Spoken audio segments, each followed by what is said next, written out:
रात के 10 बज रहे हैं। आप आज तक पर दस्तक देख रहे हैं। नमस्कार, मैं रोहित सरदाना आपका स्वागत करता हूं। कहते हैं सबसे बड़ा अपशब्द, अपमान, तिरस्कार किसी रिश्ते को जोड़कर नहीं होता, बल्कि बेरोजगारी सबसे बड़ा अपमान, अपशब्द होता है। जहां समाज आपको नाकारा समझने लगता है, पड़ोसी, परिवार के लोग आपको बेकार मानने लगते हैं, रिश्तेदार कन्नी काटने लगते हैं। ऐसे में जरूरी है दस्तक दी जाए बेरोजगारी पैदा करने वाली, नौकरियां छीनने वाली नीतियों के खिलाफ। पिछले 2 दिन से देश में सोशल मीडिया पर सबसे ज्यादा ट्रेंड कराया गया मुद्दा बेरोजगारी से जुड़ा हुआ है। 2 दिन से देश भर के नौजवान मोदी जी रोजगार दो के साथ अपनी अपनी समस्याएं देश की सरकार तक पहुंचाने की कोशिश कर रहे हैं। 50 लाख से ज्यादा ट्वीट रोजगार के मुद्दे पर देश के अलग अलग राज्यों के नौजवान कर चुके। ये वो नौजवान हैं जिनके पास डिग्री है, योग्यता है, लेकिन नौकरी नहीं है। आपने हमेशा सुना होगा, पढ़ोगे लिखोगे तो बनोगे नवाब। लेकिन क्या कारण है कि हालत अब पढ़ोगे लिखोगे तो बनोगे बेरोजगार जैसी हो रही? आज इसकी एक बड़े स्तर पर जमीनी रिपोर्टिंग के साथ रिपोर्ट हमने आपके लिए तैयार की है।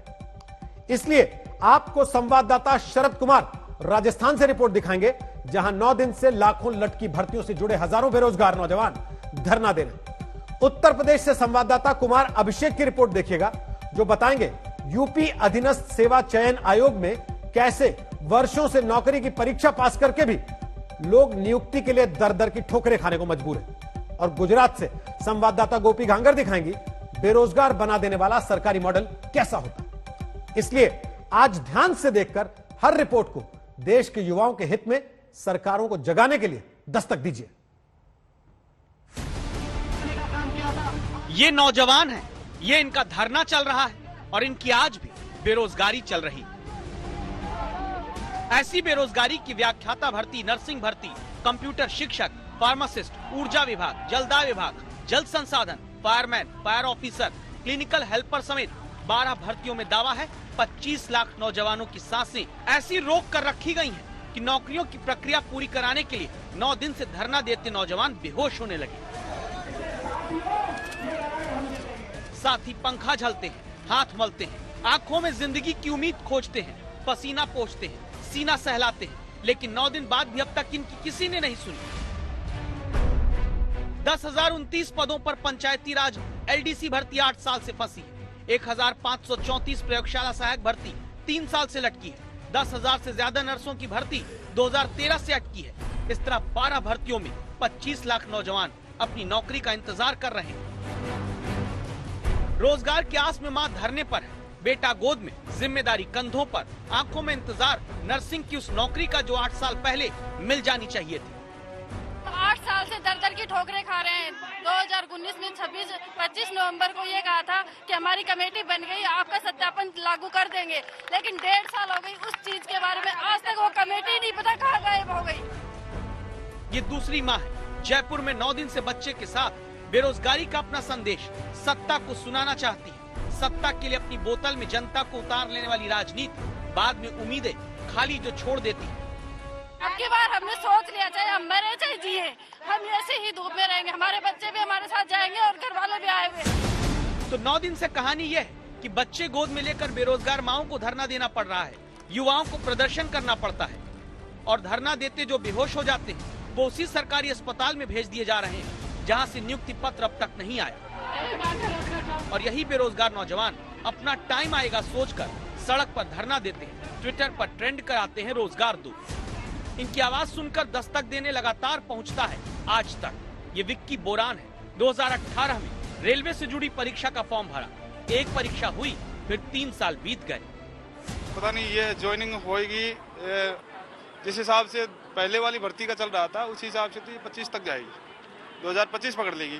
क्योंकि मेरे साथ के बंदे हैं जो 2016 में, जो 16-17 में निकली थी, उसके जो बंदे हैं उन्हें अभी तक ज्वाइनिंग नहीं मिली है। बचपन से सब सुनते आए नौकरी के लिए पढ़ाई जरूरी है, लेकिन सरकारों ने नौकरी के लिए धरना और प्रदर्शन भी अनिवार्य बना दिया, विकल्प नहीं छोड़ा। आरआरबी, एनटीपीसी और एसएससी की 2 लाख से ज्यादा पदों पर भर्तियां लंबित है और आज बेरोजगार बिल्कुल परेशान है अवसाद में। जो भर्तियां कोरोना संकट में अटक गई, जो कोरोना संकट में पूरा काम नहीं हो पाया, उन भर्तियों को जारी करने के लिए खुद मुख्यमंत्री चिंतित है। लगातार मॉनिटरिंग करना, लगातार मीटिंग करना और इन भर्तियों को कैसे जल्दी से जल्दी इम्प्लीमेंट कर सकते हैं, उसके लिए राज्य सरकार काम कर रही है। सरकारें चिंतित होती तो नौजवान नौकरी की आस में शहीद न होने लगते। सरकारें चिंतित होती तो किसी घर के बेटे बेहोश नहीं होते, बेटी बहुएं बच्चों के साथ नौकरी के लिए जीने मरने की लड़ाई न लड़ रही होती।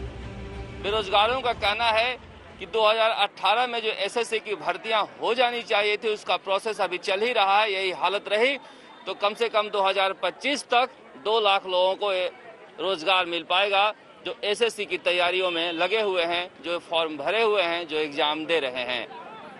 कैमरामैन शर्मा के साथ शरद कुमार, जयपुर, आज तक। देश में बेरोजगार अब 3 तरह के पाए जाते हैं। एक, जिन्हें नौकरी नहीं मिलती। दूसरे होते हैं चयनित बेरोजगार, जो एग्जाम तो नौकरी का निकाल लेते हैं लेकिन उन्हें नियुक्ति पत्र नहीं मिलता। और तीसरे होते हैं योग्यता से कहीं कम की नौकरी पाने के बाद एक तरह की बेरोजगारी झेलने वाले नौजवान। तो सवाल उठता है कि आखिर ऐसी हालत क्यों होती है? क्या नेता बनना आसान हो गया है और सरकारी नौकरी पाना मुश्किल? आज ही गुजरात में लोकल बॉडी इलेक्शन के नतीजे आए। बीजेपी को 6 में से 6 महानगर पालिकाओं में बहुमत मिला। अब ये जीते नेता फौरन शपथ भी ले लेंगे और काम भी शुरू कर देंगे, लेकिन नौकरी में ऐसा नहीं होता। नेताओं की चुनावी प्रक्रिया और नौकरी की भर्ती प्रक्रिया की एक तुलना देखिए। नेता किसी चुनाव में उतरते हैं तो नामांकन की तारीख तय होती है, लेकिन भर्ती प्रक्रिया में नौकरी कब निकलेगी पता नहीं होता। इसके बाद नेताओं को चुनने के लिए वोट किस दिन होगा तय रहता है, लेकिन भर्ती का विज्ञापन निकला तो परीक्षा भी होगी, इसकी गारंटी तक नहीं होती। चुनावी नतीजा कब आएगा इसकी तारीख तय होती है, लेकिन भर्ती परीक्षा के नतीजे महीनों, कई बार वर्षों तक लटके रह जाते हैं। इलेक्शन का नतीजा आता है तो नेताजी शपथ किस दिन लेंगे इसकी भी तारीख तय रहती है, लेकिन सरकारी नौकरी का नतीजा भी निकल गया तो नियुक्ति पत्र मिल जाएगा, यह भगवान भरोसे रहता है। चुनाव में कोई विवाद हुआ तो अदालत से फैसला भी हाथों हाथ होता, लेकिन किसी नौकरी के लिए भर्ती परीक्षा में मामला अदालत में गया तो वहां से फैसले की तारीख भी कब आएगी कुछ तय नहीं होता। ऐसे में अब कांग्रेस शासित राजस्थान के बाद बीजेपी की सरकार वाले उत्तर प्रदेश आपको ले चलते हैं, जहां दावा है कि उत्तर प्रदेश अधीनस्थ चयन सेवा आयोग यानी कि UPSSC अभी तक अखिलेश सरकार में निकली नौकरियों में ही उलझा हुआ है। पीछे प्रतियोगी परीक्षा की किताबें करीने से लगी हुई और आगे एक चेहरा, तो किताबें बहुत सी पढ़ी इन्होंने, लेकिन नौकरी का चेहरा आज तक नहीं देख पाए।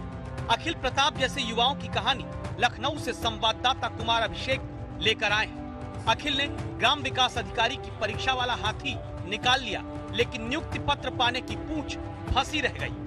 मई 2018 में इसका विज्ञापन आया था और ये 22 और 23 दिसंबर 2018 को इसकी परीक्षा संपन्न हुई थी 4 पालियों में।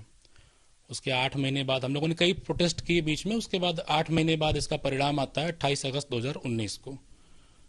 परिणाम आए 1.5 वर्ष का समय हो गया है, अभी तक नियुक्ति नहीं हो पाई। हुआ ये कि 2018 की परीक्षा में 2019 में रिजल्ट आया। एक मंत्री जी ने धांधली की शिकायत की, आयोग ने जांच की, SIT ने फिर जांच की। 2 जांच के बावजूद 14 लाख लोगों में से चुने गए 1953 युवा आज भी बेरोजगार हैं। उन्हीं में से एक है विवेक तिवारी। साधारण सा घर, सरकारी नौकरी पाने के ऊंचे सपने में जी तोड़ मेहनत के बाद इन्हें सिस्टम ने चुना हुआ बेरोजगार बनाकर छोड़ दिया। चयनित होने के बावजूद भी हम बेरोजगार हैं और समाज में एक बुरी नजर से देखे जा रहे हैं। NCRB के 2019 के आंकड़े कहते हैं देश में जब करीब 1,30,000 लोगों ने आत्महत्याएं की, उनमें से 11,268 लोगों ने नौकरी न मिलने के कारण गरीबी या कर्ज में डूबकर हताश होकर सुसाइड किया। और अब सोचिए, परीक्षाएं पास करके भी बेटे पर बेरोजगारी का ठप्पा लगा होने पर एक पिता के बारे में। आज 2 साल हो जाए तो बच्चा अपना 10 पैसा रोजगार मिल जाता, वो आगे हिम्मत करके और अच्छा जगह कोशिश करता निकालने के लिए। आज जो है बच्चा खुद हमको पैसा मांगने में उसको शर्म लगती होगी। उत्तर प्रदेश में अधीनस्थ सेवा चयन आयोग की हालत यह है कि अखिलेश राज के आखिरी साल में निकली कई नौकरियों में भी भर्ती प्रक्रिया अब तक पूरी नहीं हो पाई। 2016 में निकली सरकारी नौकरियों को भरने का काम भी अभी तक चल ही रहा है। दावा है 2017 के बाद UPSSC से निकली ग्रुप C की एक भी नौकरी किसी को नहीं मिल पाई। UPSSC यानी कि उत्तर प्रदेश अधीनस्थ सेवा चयन आयोग, तो उसकी हालत आप समझेंगे इसी बात से कि 2016 से लेकर आज 2021 होने को है, लेकिन भर्ती के नाम पे लगभग शून्य है। हम लोग ये जानना चाहते थे कि आखिर जब सर मार्च में आप रिजल्ट देने की बात कहें 2020 में, तो सर अब 21 मार्च आ गया है, तो अभी तक आपका रिजल्ट क्यों नहीं बन पाया?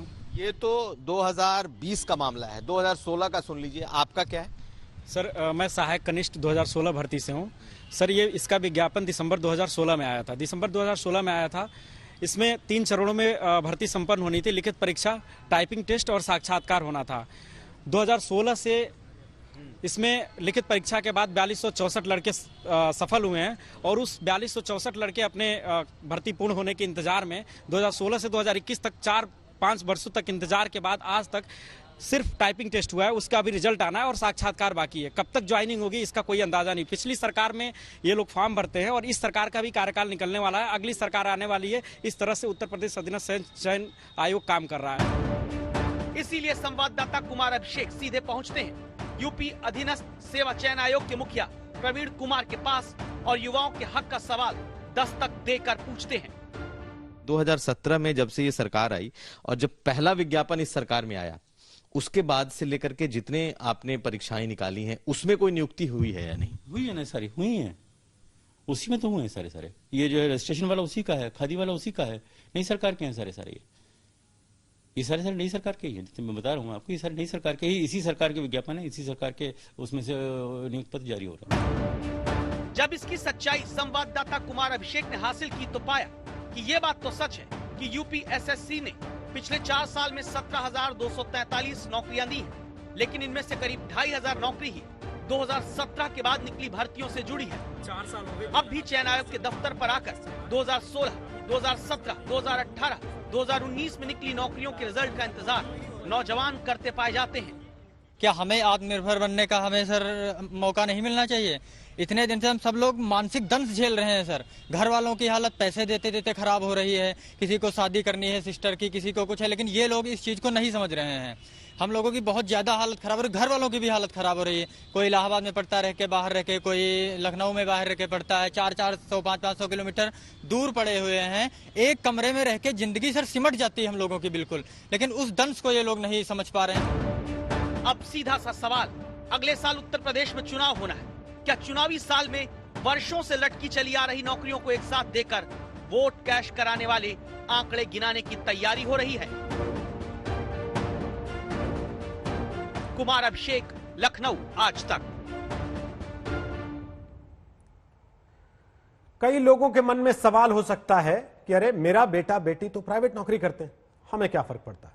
कुछ लोग सोच सकते हैं अरे ये तो सरकारी नौकरी पाने के लिए परेशान लोग हैं, हमें क्यों चिंता करनी? तो ऐसा सोचने वाले लोग अपना नुकसान भी बेरोजगारी के कारण जान लें। भर्ती प्रक्रिया लटकती है तो सरकारी दफ्तरों में काम का बोझ बढ़ता है।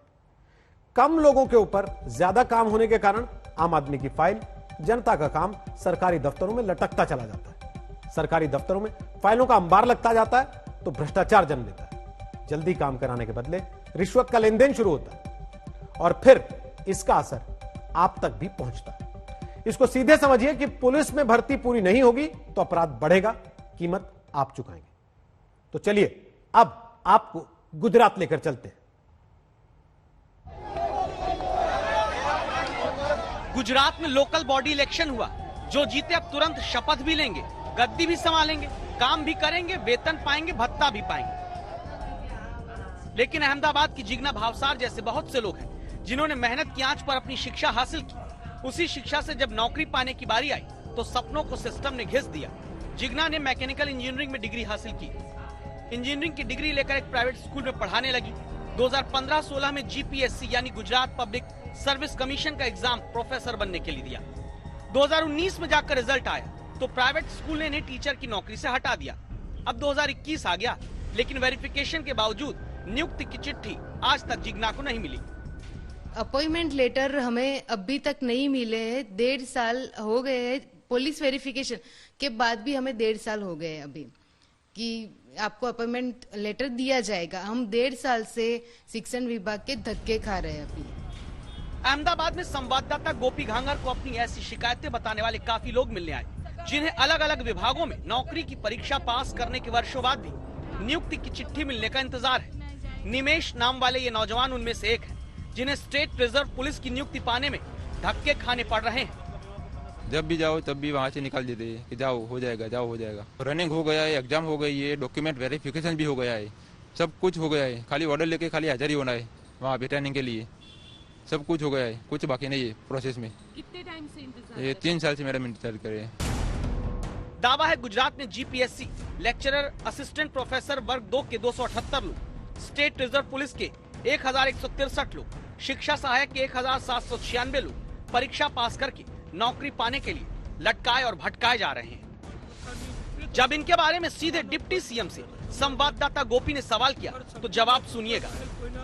कई छात्र ऐसे हैं जो 2-2, 3-3 साल से 5 साल से इंतजार कर रहे हैं अपने अपॉइंटमेंट लेटर का। पुलिस वेरिफिकेशन हो चुका है।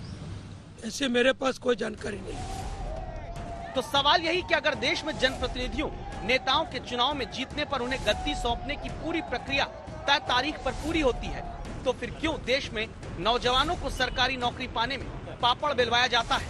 इलेक्शन समय से होते हैं तो सिलेक्शन भी समय से होने की दस्तक दीजिए। अहमदाबाद से गोपी घांगर के साथ आज तक ब्यूरो। और अब जरा एक और अहम खबर का रुख करते हैं। क्या दिल्ली पुलिस की जांच और पड़ताल की दिशा ठीक नहीं है?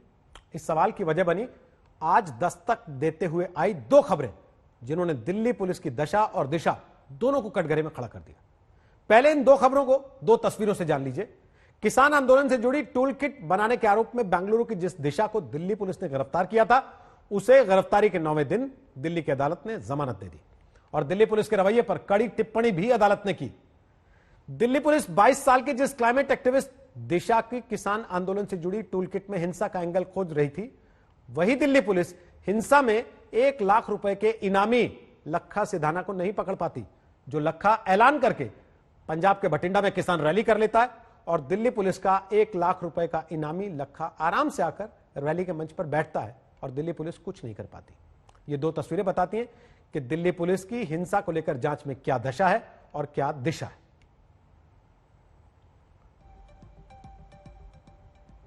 और अब जरा दिल्ली की अदालत की पुलिस पर टिप्पणियों की दस्तक भी जान लीजिए। दिशा को अंतर्राष्ट्रीय साजिश का हिस्सा दिल्ली पुलिस ने बताया, लेकिन पटियाला हाउस कोर्ट ने जब जमानत दी तो क्या ऐसा माना? व्हाट्सएप ग्रुप बनाना या किसी टूल किट को एडिट करना कोई अपराध नहीं है, यह बात अदालत ने आज दिशा को जमानत देते हुए कही।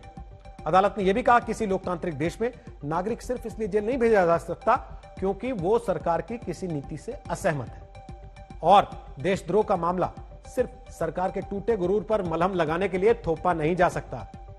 अदालत ने यह भी कहा कि रिकॉर्ड में ऐसा कुछ साबित नहीं होता कि दिशा रवि और प्रतिबंधित संगठन सिख फॉर जस्टिस के बीच किसी तरह का कोई लिंक है। छोटे और अधूरे सबूतों के मद्देनजर 22 साल की लड़की को जमानत देने के सामान्य से नियम से अलग जाकर जेल भेजने का कोई साफ कारण भी अदालत को नजर नहीं आया। और अदालत ने इसके बाद कहा कि 5000 साल से भी ज्यादा वक्त बीत चुका है, हमारी सभ्यता सभी के विचारों का सम्मान करती है। अब जान लीजिए आगे क्या होगा, क्योंकि दिशा को जमानत मिलना और 1 लाख के इनामी लखा का खुलेआम घूमना दोनों ने दिल्ली पुलिस पर कई सवाल खड़े कर दिए, जिन पर अब निश्चित मानिए कि कल से नए राजनीतिक विवाद शुरू हो जाएंगे। इस वक्त की बड़ी खबर आपको बता दें, पश्चिम बंगाल में राजनीतिक घमासान पूरे उफान पर है। बीजेपी के नेता राकेश सिंह को अब से थोड़ी देर पहले गिरफ्तार कर लिया गया है।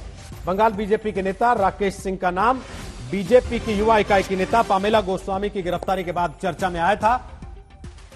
पामेला गोस्वामी ने इस मामले में गिरफ्तार किए जाने के बाद राकेश सिंह का नाम लिया था, जिसके बाद से पश्चिम बंगाल की पुलिस राकेश सिंह को तलाश रही थी। अब से थोड़ी देर पहले राकेश सिंह की गिरफ्तारी हुई है और न केवल राकेश सिंह की गिरफ्तारी हुई है, राकेश सिंह के दोनों बेटों को भी हिरासत में लिया गया है।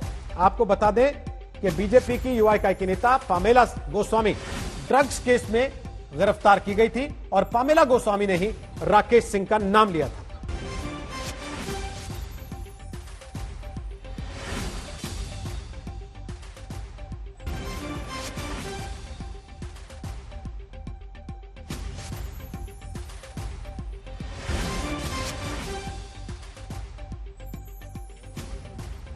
हम हैं यहाँ राकेश सिंह के घर के पास और हमारे साथ अभी मौजूद है उनकी बेटी सिमरन। सिमरन, अगर आप बता सकते हो कि क्या हुआ था और अभी आपके दोनों भाइयों को ले गए हैं कोलकाता पुलिस ने, आपने क्या देखा था, आपका क्या कहना है? जैसा कि आप लोग सभी जानते हैं, मेरे पापा एक पॉलिटिकल फिगर हैं और उनको अभी पूरा मतलब कॉन्स्पिरेसी करके सब ये सोच रहा है कि पता नहीं पुलिस है, टीएमसी है, क्या है, आई डोंट नो, पूरा कॉन्स्पिरेसी करके उनको फंसाने का ये। सुबह से मेरे घर में 1 बजे से अराउंड 12:30 और 1 सुबह से कम 500 पुलिस लोग का रेड हुआ और वो लोग इलीगली हम लोग के घर में वो लोग घुसे। सबसे पहली बात, पहले तो बहुत नीचे ये हुआ, वो लोग बहुत फोर्स लेके आए कि अंदर जाना है, ये करना है, वो करना है, without any warrant, without any legal notice, मतलब इन सॉर्ट ऑफ इलीगल, वो पूरा इलीगल हुआ। जब आए थे 1 बजे तब रेड हुआ था या क्या कहा गया था उन्हें, और उसके बाद वो शायद आए थे? नहीं, first they were trying to manipulate us. पहले उन्होंने कहा कि आप अपने पापा को बुलाइए, एक नोटिस देना है, जस्ट नोटिस, और सिर्फ एक नोटिस देने के लिए हम लोग को नहीं लगता कि उस टाइम 200 या 300 पुलिस लोग की जरूरत पड़ती है सिर्फ एक नोटिस देने के लिए। तो हम लोगों ने बस इतना कहा पापा घर पे नहीं है, आपको जो नोटिस देना है, मेरा जो भाई है साहेब, उसने कहा कि आप हमको दे दीजिए, हम पापा को दे देंगे, अब पापा जब आएंगे तो। तब उनका कहना था कि नहीं, अब हम लोग को सर्च करना है। तो हम लोग बोले कि सर्च करना है तो आप लोग को वारंट होना चाहिए, सर्च करना है तो आप लोग प्लीज वारंट दिखाइए, कोई भी लीगल चीज जिससे, और क्यों, व्हाट इज द रीजन, किस चीज को सर्च करना है, पापा को सर्च करना है या कुछ सामान सर्च करना है, किस रीजन से? तो वो लोग कुछ नहीं प्रोवाइड कर पाए। 2-3 घंटा नीचे हम लोग को स्टॉल किए, हैमर ये है, वो ला रहे हैं, ये ला रहे हैं। फिर बहुत ये करने के बाद वो लोग ऊपर, हम लोग बोले कि ठीक है, इतना बहुत कन्विंसिंग नहीं था कुछ भी, लेकिन फिर भी हम लोग बोले कि ठीक है, ऐसा पहली बार नहीं हुआ है, हम लोग को ऐसे बहुत बार हैरेस किया गया है, मेरा भाई, मेरी मम्मी, हम और पापा पॉलिटिकल फिगर तो वी अंडरस्टैंड, लेकिन ऐसा हैरेसमेंट। उसके बाद फिर वो लोग, ये हैरेसमेंट पहले भी हो चुका है लेकिन इस बार काफी अलग था।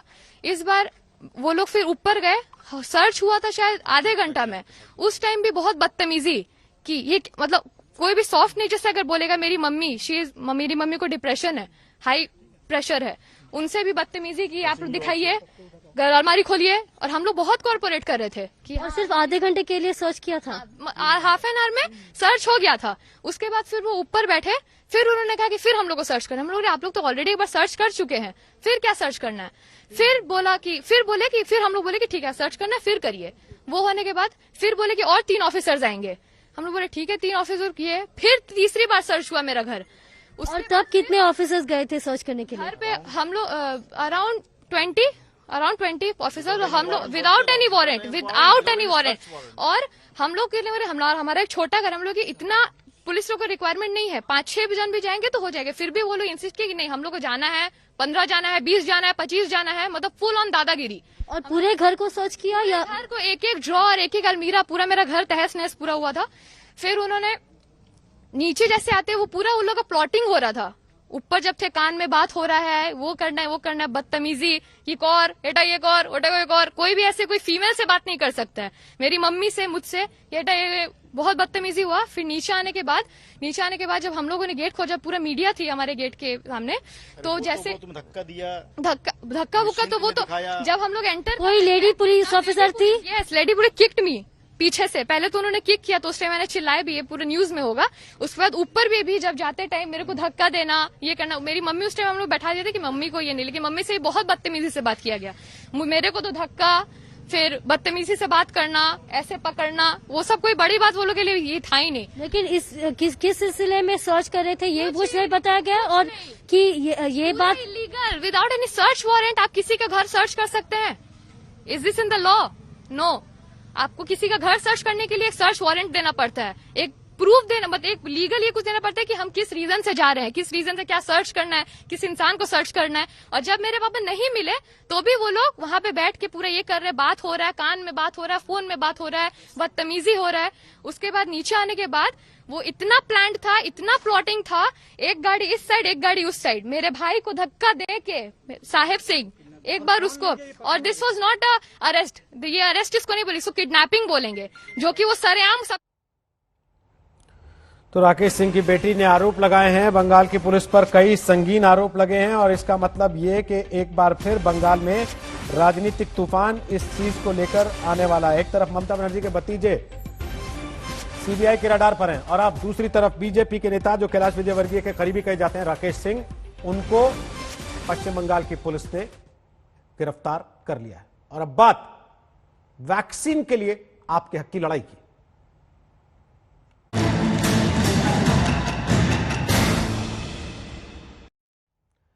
देश के वैज्ञानिकों ने रिकॉर्ड वक्त में वैक्सीन बनाकर देश का सिर ऊंचा कर दिया। इसके बावजूद भारत के कई राज्य कोरोना की दूसरी लहर की आशंका से कांप रहे हैं।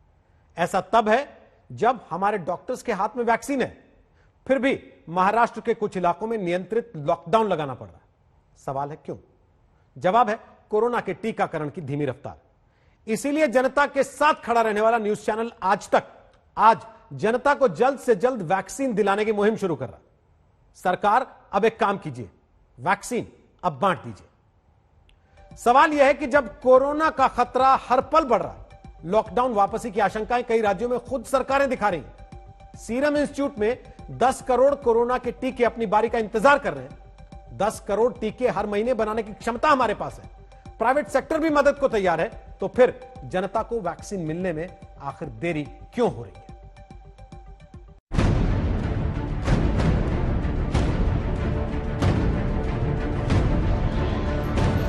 जब हर भारतीय का पसीना लगता है, तब जाकर के देश आगे बढ़ता है। संसद में प्रधानमंत्री नरेंद्र मोदी का ये भाषण आपने भी सुना होगा, लेकिन प्रधानमंत्री के इस भाषण ने दुनिया के सबसे बड़े टीकाकरण अभियान को लेकर कौन सा सवाल खड़ा कर दिया है? देश के लिए पब्लिक सेक्टर जरूरी है, तो प्राइवेट सेक्टर का भी भागीदारी उतनी ही आवश्यक है। सवाल सीधा है, अगर प्राइवेट सेक्टर की कंपनियां वैक्सीन बना सकती हैं, देश उन पर गर्व कर सकता है, उनके जरिए वैक्सीन डिप्लोमेसी कर सकता है, तो फिर टीकाकरण अभियान में सरकारी तंत्र का बोलबाला क्यों है? क्यों सरकार प्राइवेट अस्पतालों को वैक्सीन देने से हिचक रही है, जबकि इससे टीकाकरण की रफ्तार कई गुना बढ़ सकती है? हमारे वैक्सीन निर्माता क्या ये सारे सरकारी हैं क्या? आज मानवता के काम अगर भारत आ रहा है, तो हमारे इस प्राइवेट सेक्टर का भी बहुत बड़ा रोल है, प्राइवेट एंटरप्राइज का रोल है। देश के टीकाकरण में प्राइवेट सेक्टर की भागीदारी की सिफारिश लगातार उद्योगपति करते आ रहे हैं। इनमें सबसे बड़ा नाम है अजीम प्रेमजी का, जो विप्रो के संस्थापक हैं। अजीम प्रेमजी ने दावा किया कि अगर भारत सरकार कोरोना के खिलाफ टीकाकरण अभियान में निजी क्षेत्र को भी शामिल होने की मंजूरी दे दे, तो सिर्फ 60 दिनों में 50 करोड़ से अधिक लोगों का टीकाकरण संभव है। इस हिसाब से करीब 6 महीने में पूरे देश की जनता को कोरोना का टीका लग सकता है। ये बात अजीम प्रेमजी ने Bangalore chamber of industry and commerce के आयोजित संवाद सत्र में कही है, और वहां पर देश की वित्त मंत्री निर्मला सीतारमण भी मौजूद थीं। अजीम प्रेमजी के फॉर्मूले के मुताबिक सीरम संस्थान लगभग 300 रुपए प्रति डोज के हिसाब से निजी अस्पतालों में कोरोना की वैक्सीन उपलब्ध करवाए। जहां टीका लगवाने के लिए 100 रुपए प्रति डोज को जोड़ लिया जाए, तो 400 रुपए में एक बड़ी जनसंख्या का टीकाकरण किया जा सकता है। और अगर ऐसा हुआ तो आपका वैक्सीन लगाने का इंतजार खत्म हो जाएगा। आप किसी भी निजी अस्पताल में जाकर वैक्सीन लगा पाएंगे। सिर्फ आपको बताई हुई जो तय रकम है वो चुकता करनी होगी, और आप कोरोना के खौफ को पीछे छोड़ देंगे। देश में एक बहुत बड़ी आबादी है जो ना तो वैक्सीन से डरती है और ना ही उसे भारतीय वैक्सीन पर शक है, बल्कि करोड़ों लोग वैक्सीन लगवाकर सामान्य जिंदगी जीने का रोज इंतजार कर रहे हैं। आपके वैक्सीन वाले इसी सपने को पूरा करने के लिए आज तक एक मुहिम शुरू कर रहा है, जिसके 3 ठोस कारण हैं, जिनके आधार पर हम कह रहे हैं, सरकार अब एक काम कीजिए, वैक्सीन अब बांट दीजिए। ये तस्वीर हमारी बात को मजबूती देगी, क्योंकि जिस जनता को वैक्सीन लगनी चाहिए, वो महाराष्ट्र में कोरोना के बढ़ते खतरे के बीच डंडे खा रही है। जनता की इस दुर्गति की वजह उद्धव ठाकरे के जिम्मेदार मंत्री, नाम है संजय राठौर, जो हजारों कार्यकर्ताओं के साथ वाशिम के मंदिर दर्शन के लिए पहुंचे। समर्थक स्वागत सत्कार के लिए इकट्ठा होते हैं, लेकिन पिट जाते हैं। देश में वैक्सीनेशन की रफ्तार इसलिए जरूरी है क्योंकि महाराष्ट्र में पिछले 4 हफ्ते के अंदर कोरोना के मामले में 132% का इजाफा देखने को मिला है। पिछले 7 दिन के अंदर महाराष्ट्र में 34,788 लोग कोरोना संक्रमित पाए गए, जबकि 9 से 15 फरवरी के बीच ये आंकड़ा 18,841 था। यानी हफ्ते भर में कोरोना के मामले दोगुने हो गए। इसी का नतीजा है कि महाराष्ट्र में लॉकडाउन लगाया जा रहा है। विदर्भ इलाका राज्य में कोरोना की महामारी का केंद्र बनकर उभरा है, जहां हालात तेजी से बिगड़ रहे हैं। आपने देखा है कि दुनिया के हर देश में जो कोरोना की वेव आती है एक साथ नहीं आती है, हर राज्यों में हर देश में अलग अलग टाइम पे आती है। पहले भी हमने देखा कि भारत में यूरोप और अमेरिका के बाद में वेव आई है। इनफैक्ट दिल्ली में भी कोरोना की वेव मुंबई से काफी देर में आई थी। तो बाकी राज्यों को भी सतर्क रहने की जरूरत है। अर्ली वार्निंग, अर्ली साइंस हो सकता है। अभी से आप प्रिकॉशन लेके चलिए, हो सकता है ये बाद में फैल करके दूसरे राज्यों में भी पहुंचे। महाराष्ट्र की तरह देश के 4 राज्यों में भी कोरोना का संकट गहराता जा रहा है। इसमें पंजाब, जम्मू कश्मीर, चंडीगढ़ शामिल है। महाराष्ट्र में पिछले 10 दिन, पंजाब में 12, चंडीगढ़ में 10 और जम्मू कश्मीर में 7 दिन के अंदर लगातार एक्टिव केस बढ़ रहे हैं। देश के वैज्ञानिक रिकॉर्ड समय में वैक्सीन देकर अपना काम कर चुके हैं। भारत कोरोना को रोकने वाले हथियार से लैस है, फिर भी एक्सपर्ट डरे हुए हैं क्योंकि भारत के टीकाकरण की रफ्तार बहुत धीमी है। भारत में 16 जनवरी को टीकाकरण अभियान शुरू हुआ।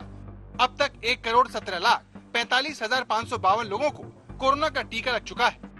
24 फरवरी तक वैक्सीनेशन प्रोग्राम को 38 दिन पूरे हो जाएंगे। इस हिसाब से करीब 3,09,000 वैक्सीन प्रतिदिन लोगों को लगाई गई। अगर टीकाकरण की यही रफ्तार रही तो फिर 30 करोड़ लोगों को वैक्सीन का पहला डोज मिलने में 970 दिन यानी करीब 3 साल लग जाएंगे। कोरोना को रोकने के लिए 60% आबादी का वैक्सीनेशन जरूरी है, जो 80 करोड़ होता है, जिसे टीका लगाने में 2,588 दिन या फिर करीब 7 साल लग जाएंगे। अब आप खुद ही सोचिए, अगर टीकाकरण की यही रफ्तार रही तो फिर क्या जनता को मास्क से छुटकारा मिल पाएगा? क्या इसी तरह पाबंदियों में जीने की आदत डालनी होगी? अगर ऐसा ही चलता रहा तो देश की इकोनॉमी का क्या होगा? ये सब कुछ बदल सकता है अगर सरकार प्राइवेट सेक्टर को भी टीकाकरण में बड़ा रोल निभाने दे, जो उसकी तमाम योजनाओं में बढ़ चढ़कर हिस्सा लेती रही है। औसतन एक दिन में 10,000 अस्पतालों का उपयोग इन वैक्सीनेशंस के लिए किया जाता है। इन 10,000 अस्पतालों में 2,000 अस्पताल प्राइवेट सेक्टर के हैं। तो ये तथ्य मैं आपके सामने रखना चाहता था ताकि ये स्पष्ट हो जाए कि प्राइवेट सेक्टर की महत्ता, प्राइवेट सेक्टर का फोर्स मल्टीप्लायर वाला जो रोल है उससे केंद्र सरकार अवगत है और उसका उपयोग करती रही है। जब सरकार प्राइवेट सेक्टर के रोल को मानती है, उसे सराहती है, तो फिर इस तरह की झिझक क्यों? इस सवाल का जवाब आपको अगली रिपोर्ट में देंगे। दिल्ली से मिलन शर्मा के साथ आज तक ब्यूरो। तो भारत उन चंद खुशकिस्मत देशों में से शामिल है जिनके पास एक नहीं बल्कि 2 वैक्सीन है। लेकिन अगर टीका लगाने की रफ्तार यही रही तो एक्सपर्ट मानते हैं कि देर हो सकती है। यह टीकाकरण की सुस्त रफ्तार ही है जिसकी वजह से सीरम इंस्टीट्यूट में 10 करोड़ वैक्सीन की डोज अपनी बारी का इंतजार कर रही है और वहां 10 करोड़ वैक्सीन हर महीने बनाई जा सकती है। लेकिन भारत अपनी क्षमताओं का इस्तेमाल ही नहीं कर पा रहा। इसीलिए देश के बड़े बड़े कारोबारी प्राइवेट सेक्टर को साथ लेने की सलाह दे रहे हैं। लेकिन सरकार क्यों झिझक रही है और इसका समाधान क्या है, आप जरा ये समझिए। सब कुछ बाबू ही करेंगे। आईएएस बन गया मतलब वो फर्टिलाइजर का कारखाना भी चलाएगा, आईएएस हो गया तो केमिकल का कारखाना भी चलाएगा, आईएएस हो गया वो हवाई जहाज भी चलाएगा। ये कौन सी बड़ी ताकत बना के रख दी है हमने? बाबुओं के हाथ में देश दे करके हम क्या करने वाले हैं? प्राइवेट सेक्टर की ऐसी तरफदारी शायद ही किसी प्रधानमंत्री ने की होगी। तो क्या सरकार वैक्सीनेशन में भी इस तरह बढ़ रही है? क्या सरकार इस पर विचार कर रही है? जवाब है हाँ। देश में बढ़ते कोरोना के मामले को देखते हुए गृह मंत्री अमित शाह ने सोमवार को एक रिव्यू मीटिंग की, जिसमें उन्होंने कोरोना के खतरे को कम करने के लिए टीकाकरण कार्यक्रम में तेजी लाने का निर्देश दिया। आज तक को मिली जानकारी के मुताबिक सरकार भी प्राइवेट सेक्टर की भागीदारी बढ़ाने पर गंभीरता से विचार कर रही है, ताकि तीसरे चरण में 50 साल से ज्यादा उम्र वाले लोगों को तेजी से वैक्सीन लगाई जा सके। वैक्सीनेशन में आने वाले दिनों में आप देखेंगे कि बड़ी संख्या में प्राइवेट सेक्टर के अस्पतालों का उपयोग हम करेंगे वैक्सीनेशन की गति को और वैक्सीनेशन के कवरेज को बढ़ाने के लिए। आंकड़े भी कहते हैं कि देश की 70% आबादी अपनी स्वास्थ्य सेवाओं के लिए निजी अस्पतालों और नर्सिंग होम पर निर्भर है। इसका एक मतलब ये है कि देश की बड़ी आबादी तक निजी सेक्टर की पहुंच है, लेकिन कोरोना का टीकाकरण अभी सरकारी देखरेख में हो रहा है, जिसके अपने कारण है। Currently, the vaccines are approved only under emergency use authorization, which means government is the sole guarantor for all the eventualities of the vaccination process. Once the data is provided for approving for market authorization, then the private sector can be involved. तो पहली वजह vaccine का emergency इस्तेमाल है, यानी vaccine को सरकार की गारंटी है। कोवैक्सीन के अंतिम चरण की रिपोर्ट आनी अभी बाकी है। ऐसे में सरकार अभी उसे किसी प्राइवेट अस्पताल को नहीं दे सकती। जानकार कहते हैं कि सरकारी अस्पतालों तक टीकाकरण अभियान को सीमित रखने से वैक्सीनेशन पर सरकार का कंट्रोल है। कहाँ कितनी वैक्सीन लग रही है, इसका पूरा हिसाब उसके पास है। ऐसा करने से फर्जी वैक्सीन की दिक्कत से निपटा जा सकता है। सवाल ये है कि अगर निजी अस्पताल किसी को गलत वैक्सीन लगी तो फिर उसकी जिम्मेदारी कौन लेगा? As compare to government, private sector जो है ना केवल ज्यादा अकाउंटेबल है बट सेंसिटिव भी होता है साइड इफेक्ट्स के लिए और अवेलेबल होता है। मान लीजिए मैंने आज वैक्सीन लगाई तो वो पेशेंट मेरे को फोन कर सकता है, मेरे इंस्टीट्यूशन में जा सकता है साइड इफेक्ट अगर होता है, मेजर साइड इफेक्ट हो। दिल्ली से मिलिंद शर्मा के साथ आज तक ब्यूरो।